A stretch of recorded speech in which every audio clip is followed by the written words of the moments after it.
जल्लाद ने हैटर के सर पर एक जोरदार वार किया। हैटर एक अदृश्य धुएं की तरह गायब हो गया। लोगों की निगाहें आसमान की ओर उठी जहां हैटर की टोपी उड़ रही थी। हर कोई अवाक था।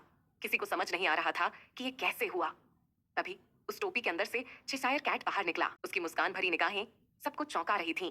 मौके का फायदा उठाकर हैटर ने रेड क्वीन को उसके साथियों की असलियत बता दी कि कैसे वे सब उसे धोखा दे रहे थे। रेड क्वीन का चेहरा गुस्से से लाल हो गया। उसने एक भयानक पक्षी को बुलाकर सभी को मारने का हुक्म दिया। यह सुनकर सभी घबराकर भागने लगे। लगभग हर कोई सफेद क्वीन के लिए लड़ने के लिए तैयार होता है। हालांकि वह उम्मीद करती है कि एलिस भविष्यवाणी को पूरा करेगी, लेकिन एलिस अभी भी उस कार्य को करने के लिए उत्साहित नहीं होती है।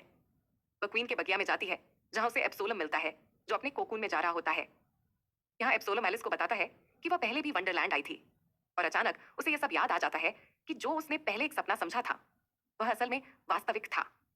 इस समझ के बाद एलिस सफेद क्वीन द्वारा तैयार किया गया कवच पहनती है और वोरपल तलवार को उठाती है। सफेद क्वीन ने एलिस को अपना चैंपियन घोषित किया, जिससे रेड क्वीन का गुस्सा और बढ़ गया। उसने अपनी सबसे खतरनाक ताकत जैबरवॉकी, जो एक भयावह ड्रैगन था, को बुलाया। युद्ध की शुरुआत होते ही एलिस ने अपनी तलवार से ड्रैगन की जीभ काट दी।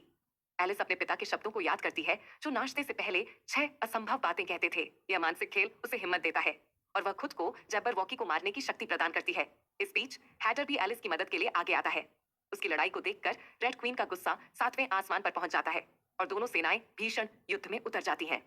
एलिस ड्रैगन से बचने की कोशिश में एक खंडहर हुए घर में भागती है, लेकिन ड्रैगन उसका पीछा नहीं छोड़ता और उस पर लगातार हमला करता रहता है। सावधानी से एलिस छत की ओर भागती है, लेकिन ड्रैगन भी वहां पहुंच जाता है। एक अंतिम प्रयास में एलिस छत से छलांग लगाकर ड्रैगन के गले पर सवार हो जाती है। ड्रैगन उससे बचने की कोशिश में उसे हवा में उछाल देता है, लेकिन इसी उछाल का फायदा उठाकर एलिस अपनी तलवार से एक ही बार में ड्रैगन का सिर धड़ से अलग कर देती है।